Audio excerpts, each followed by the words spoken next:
ವಚನ ಅಯ್ಯ ಏಳೇಳು ಜನ್ಮದಲ್ಲಿ ಶಿವಭಕ್ತನಾಗಿ ಬಾರದಿರ್ದೊಡೆ ನಿಮ್ಮಾಣೆ ನಿಮ್ಮ ಪ್ರಮಥರಾಣೆ ನಿಮ್ಮ ಪ್ರಸಾದಕ್ಕಲ್ಲದೆ ಬಾಯ್ದೆರೆಯೇನಯ್ಯ. ಪ್ರಥಮ ಭವಾಂತರದಲ್ಲಿ ಶಿಲಾದನೆಂಬ ಗಣೇಶ್ವರನ ಮಾಡಿ ಹೆಸರಿಟ್ಟು ಕರೆದು ನಿಮ್ಮ ಭೃತ್ಯನ ಮಾಡಿಯನ್ನ ನಿರಿಸಿಕೊಂಡಿರ್ದಿರಯ್ಯ. ಎರಡನೆಯ ಭವಾಂತರದಲ್ಲಿ ಸ್ಕಂದನೆಂಬ ಗಣೇಶ್ವರನ ಮಾಡಿ ಹೆಸರಿಟ್ಟು ಕರೆದು ನಿಮ್ಮ ಕಾರುಣ್ಯವ ಮಾಡಿಸಿಕೊಂಡಿರ್ದಿರಯ್ಯ. ಮೂರನೆಯ ಭವಾಂತರದಲ್ಲಿ ನೀಲಲೋಹಿತನೆಂಬ ಗಣೇಶ್ವರನ ಮಾಡಿ ಹೆಸರಿಟ್ಟು ಕರೆದು ನಿಮ್ಮ ಲೀಲಾ ವಿನೋದದಿಂದಿರಿಸಿಕೊಂಡಿರ್ದಿರಯ್ಯ. ನಾಲ್ಕನೆಯ ಭವಾಂತರದಲ್ಲಿ ಮನೋಹರನೆಂಬ ಗಣೇಶ್ವರನ ಮಾಡಿ ಹೆಸರಿಟ್ಟು ಕರೆದು ನಿಮ್ಮ ಮನ ಪ್ರೇರಕನಾಗಲೆಂದಿರಿಸಿಕೊಂಡಿರ್ದಿರಯ್ಯ. ಐದನೆಯ ಭವಾಂತರದಲ್ಲಿ ಕಾಲಲೋಚನನೆಂಬ ಗಣೇಶ್ವರನ ಮಾಡಿ ಹೆಸರಿಟ್ಟು ಕರೆದು ಸರ್ವಕಾಲ ಸಂಹಾರವ ಮಾಡಿಸುತ್ತಿರ್ದಿರಯ್ಯ.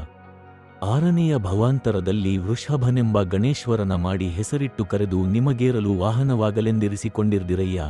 ಏಳನೆಯ ಭವಾಂತರದಲ್ಲಿ ಬಸವನೆಂಬ ಗಣೇಶ್ವರನ ಮಾಡಿ ಹೆಸರಿಟ್ಟು ಕರೆದು ನಿಮ್ಮ ಕುದಮಿಕ್ಕುದಕ್ಕೆ ಯೋಗ್ಯನಾಗಲೆಂದಿರಿಸಿಕೊಂಡಿರ್ದಿರಯ್ಯ.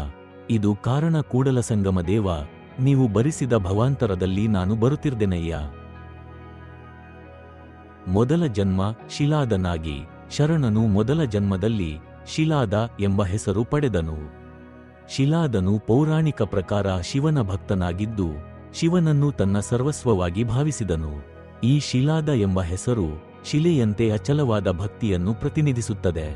ಮೊದಲ ಭವಾಂತರದಲ್ಲಿ ಶಿವನು ಶರಣನನ್ನು ಶಿಲಾದನಾಗಿ ಮಾಡಿದನು, ಅಂದರೆ ಕಠಿಣ ಮತ್ತು ನಿಷ್ಠೆಯ ರೂಪದಲ್ಲಿ ತನ್ನ ಭಕ್ತನನ್ನು ಆಕಾರೀಕರಿಸಿದನು. ಎರಡನೇ ಜನ್ಮ ಸ್ಕಂದನಾಗಿ. ಎರಡನೆಯ ಜನ್ಮದಲ್ಲಿ ಶರಣನು ಸ್ಕಂದ ಎಂಬ ಹೆಸರಿನಲ್ಲಿ ಜನಿಸಿದನು. ಸ್ಕಂದ ಮುರುಗನ್ ಅಥವಾ ಸುಬ್ರಹ್ಮಣ್ಯ ದೇವರು ಶಿವನ ಪುರಾಣದವನು ಮತ್ತು ಅವನು ಶಿವನ ಮುದ್ರೆಯನ್ನು ಒಳಗೊಂಡವನು. ಈ ಜನ್ಮದಲ್ಲಿ ಶರಣನು ಶಿವನ ಕಾರುಣ್ಯವನ್ನು ಸಂಪೂರ್ಣವಾಗಿ ಅರಿತುಕೊಂಡನು. ಸ್ಕಂದ ಎಂಬ ಹೆಸರಿನ ಅರ್ಥವೇನು ಎಂದರೆ ಶಕ್ತಿಯ, ಧೈರ್ಯದ ಮತ್ತು ಅಭಯದ ಸಂಕೇತ. ಶರಣನು ಶಿವನ ದಯೆಯಿಂದ ಈ ರೂಪದಲ್ಲಿ ಶಿವನ ಸೇವೆಗೆ ಅರ್ಪಿತನಾಗಿದ್ದಾನೆ. ಮೂರನೇ ಜನ್ಮ ನೀಲಲೋಹಿತನಾಗಿ. ಮೂರನೆಯ ಜನ್ಮದಲ್ಲಿ ಶರಣನು ನೀಲಲೋಹಿತ ಎಂಬ ಹೆಸರಿನಲ್ಲಿ ಹುಟ್ಟಿದನು. ಈ ಹೆಸರು ಬಹುಶಃ ಶಿವನ ಒಂದು ರೂಪವಾಗಿರುವ ನೀಲಕಂಠನ ಆಧಾರದ ಮೇಲೆ ಆಗಿದೆ. ನೀಲಲೋಹಿತ ಎಂದರೆ ನೀಲವಾದ ತೊಡೆವಣ್ಣು ಮತ್ತು ರಕ್ತ ಚಮತ್ಕಾರವಿರುವವನು. ಈ ಜನ್ಮದಲ್ಲಿ ಶರಣನು ಶಿವನ ಲೀಲಾ ವಿನೋದವನ್ನು ಅನುಭವಿಸಿದನು, ಅಂದರೆ ಭಗವಂತನ ಆಟವಾಡುವ ಸ್ವಭಾವವನ್ನು ಮತ್ತು ಅದರಲ್ಲಿರುವ ಆನಂದವನ್ನು ಅವನು ಈ ಜನ್ಮದಲ್ಲಿ ಪಡೆದನು. ನಾಲ್ಕನೇ ಜನ್ಮ ಮನೋಹರನಾಗಿ. ನಾಲ್ಕನೆಯ ಭವಾಂತರದಲ್ಲಿ ಶರಣನು ಮನೋಹರ ಎಂಬ ಹೆಸರಿನಲ್ಲಿ ಜನಿಸಿದನು. ಈ ಹೆಸರು ಮನಸ್ಸನ್ನು ಆಕರ್ಷಿಸುವವನು ಎಂದರ್ಥ ಹೊಂದಿದ್ದು ಶಿವನ ಮನಸ್ಸು ಪ್ರೇರೇಪಿಸುವ ಶಕ್ತಿಯನ್ನು ಹೊಂದಿರುವವನು. ಈ ಜನ್ಮದಲ್ಲಿ ಅವನು ಶಿವನ ಮನಸ್ಸನ್ನು ಆಕರ್ಷಿಸುವಂತಹ ಭಕ್ತನಾಗಿದ್ದನು, ಅಂದರೆ ಭಗವಂತನ ಚಿತ್ತವನ್ನು ಗೆಲ್ಲಬಲ್ಲ ತನ್ನ ಪರಿಶುದ್ಧ ಭಕ್ತಿಯಿಂದ ಭಗವಂತನನ್ನು ಆಕರ್ಷಿಸುವ ಶಕ್ತಿಯನ್ನು ಹೊಂದಿದ್ದನು. ಐದನೇ ಜನ್ಮ ಕಾಲಲೋಚನನಾಗಿ.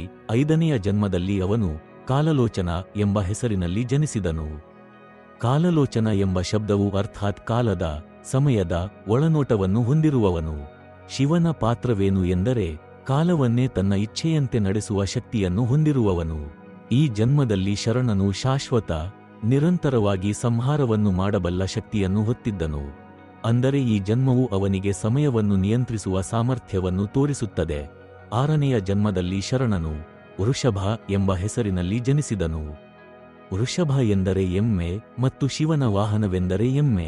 ವೃಷಭನು ಶಿವನ ಶಕ್ತಿ ಮತ್ತು ಶಾಂತಿಯ ಪ್ರತಿನಿಧಿಯಾಗಿದೆ. ಈ ಜನ್ಮದಲ್ಲಿ ಶರಣನು ಶಿವನ ದಿವ್ಯ ವಾಹನವಾಯಿತು, ಅಂದರೆ ಅವನು ಶಿವನ ಯೋಗ್ಯದತ್ತ ಸಾಗಲು ಶಕ್ತಿಯಾದನು. ಏಳನೇ ಜನ್ಮ ಬಸವನಾಗಿ.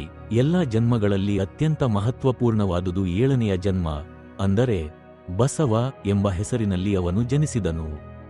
ಬಸವನು ಶಿವನ ಆಜ್ಞೆಯನ್ನು ಪಾಲಿಸುವ ಶಕ್ತಿಯ ರೂಪ. ಈ ಜನ್ಮದಲ್ಲಿ ಶರಣನು ಶಿವನ ಸೇವೆಗೆ ಸಂಪೂರ್ಣ ಅರ್ಪಿತನಾಗಿದ್ದಾನೆ.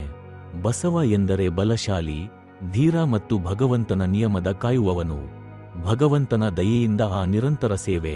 ಈ 7 ಜನ್ಮಗಳಲ್ಲಿ ಶರಣನು ಭಗವಂತನ ಅನುಗ್ರಹದಿಂದ ಪ್ರತಿ ಅವತಾರದಲ್ಲೂ ಶಿವನ ಭಕ್ತನಾಗಿ ಹೇಗೆ ಸೇವೆ ಸಲ್ಲಿಸುತ್ತಾ ಬಂದಿದ್ದಾನೆ ಎಂಬುದನ್ನು ವಿವರಿಸುತ್ತಾನೆ.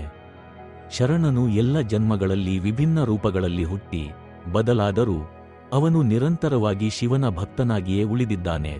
ಕೊನೆಗೆ ಶರಣನು ಸಹನಶೀಲವಾಗಿ ಭಗವಂತನ ನಂಬಿಕೆಯಿಂದ ಕೂಡಲ ಸಂಗಮ ದೇವ ಎಂಬ ನಿರ್ಣಯದೊಂದಿಗೆ ಭಗವಂತನಿಗೆ ಪ್ರಾರ್ಥಿಸುತ್ತಾನೆ. ಮತ್ತಷ್ಟು ವಚನಗಳಿಗಾಗಿ ನಮ್ಮ ಚಾನೆಲ್ ಅನ್ನು ಸಬ್ಸ್ಕ್ರೈಬ್ ಮಾಡಿ ಹಾಗೂ ಬೆಲ್ ಐಕಾನ್ ಅನ್ನು ಒತ್ತಿ.